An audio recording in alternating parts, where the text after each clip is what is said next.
अक्कलकोट तालुका पंचायत समिती शिक्षण विभाग यांच्या वतीने महांतेश कर यांना आदर्श शिक्षक पुरस्कार देऊन गौरविण्यात आले। यावेळी अक्कलकोट तालुका शिक्षक सहकारी पतसंस्थेचे संचालक पोमू राठोड म्हणाले, आपले कार्य प्रामाणिकपणे करत राहिल्यास त्याची दखल घेतलीच जाते।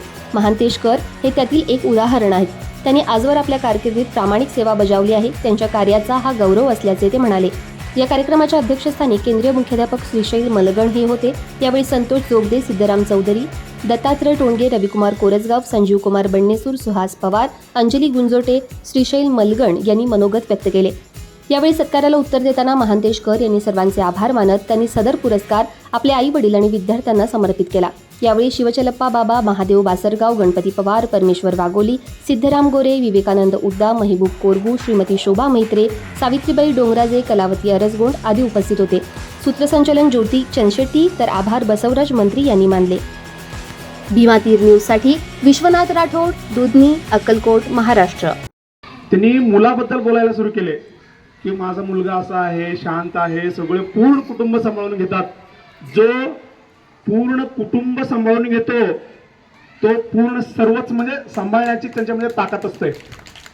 जबाबदारी घरात जे जबाबदारी जे घेतो ಒಂದು ಆದರ್ಶ ಶಿಕ್ಷಕ ಪುರಸ್ಕಾರದ ಒಂದು ಪ್ರಸ್ತಾವವನ್ನು ಕೊಟ್ಟಿದ್ದೀವಿ।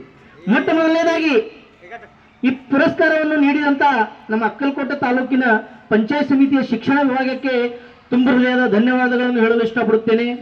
ಅದೇ ಪ್ರಕಾರವಾಗಿ ಇಲ್ಲಿವರೆಗೆ ಏನು ನನ್ನ ಬಗ್ಗೆ ತಾವು ಮಾತುಗಳನ್ನು ಆಡಿರಿ ಅವರೆಲ್ಲರಿಗೂ ಕೂಡ ನಾನು ತುಂಬ ಹೃದಯದ ಮತ್ತೊಮ್ಮೆ ಮಗದೊಮ್ಮೆ ಧನ್ಯವಾದಗಳನ್ನು ಹೇಳಲು ಇಷ್ಟಪಡುತ್ತೇನೆ। ಜೋಗದೇಶ್ ಸರ್ ಹೇಳಿದ್ರು, ನಾವು ಆನ್ಲೈನ್ದಾಗ ಕಡಿಮೆ ಇದ್ದೇವ್ರಿ, ನಾವು ಪಂಚಾಯತ್ ಅಡ್ಡಕ್ಕೆ ನಿಮ್ಮಲ್ಲಿ ಈಗಿನ ಸದ್ಯಕ್ಕೆ ಏನು ಗುಣವೆಲ್ಲ ಅವ ಆನ್ಲೈನ್ದಾಗ ಕಡಿಮೆ ಇದ್ದೇವೆ ಅಂತ ಹೇಳಿದ್ರು।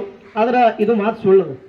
ಯಾಕಪ್ಪ ಅಂತಂದ್ರೆ ಒಂದು ಗಿಡ, ಒಂದು ಮರ ಇರ್ತದ, ಆ ಮರಕ್ಕೆ ಎಲ್ಲ ಅಂಗಗಳಿದ್ರೆ ಸಹಿತ ಆ ಮರ ಬದುಕಲಿಕ್ಕೆ ಸಾಧ್ಯ ಅದ। ನೀವು ನೋಡಿ, ಒಂದು ಮರ ಇರ್ತದಪ್ಪ ಅಂತಂದ್ರೆ ಅದಕ್ಕೆ ಬೇರೆಗಳಿದ್ದಿಲ್ಲ ಅಂದ್ರೆ ಆ ಗಿಡ ಒಣಗಿ ಹೋಗ್ತದೆ, ಮತ್ತು ಆ ಎಲೆಗಳಿದ್ದಿಲ್ಲಪ್ಪ ಅಂದ್ರೆ ಆ ಗಿಡಕ್ಕೆ ಶೋಭೆನೇ ಬರಂಗಿಲ್ಲ। ಆ ಗಿಡ ಅದು ಹಣ್ಣುಗಳು ಕೊಡ್ಲಿಲ್ಲಪ್ಪ ಅಂತಂದ್ರೆ ಅದೇನಪ್ಪ ಅಂತಂದ್ರೆ ಆ ಗಿಡಕ್ಕೆ ಏನು ಮಹತ್ವನೇ ಇಲ್ಲ, ಅದು ನೆರಳು ಕೊಡ್ಲಿಲ್ಲ ಅಂದ್ರೆ ಆ ಗಿಡಕ್ಕೆ ಮಹತ್ವನೇ ಇಲ್ಲ।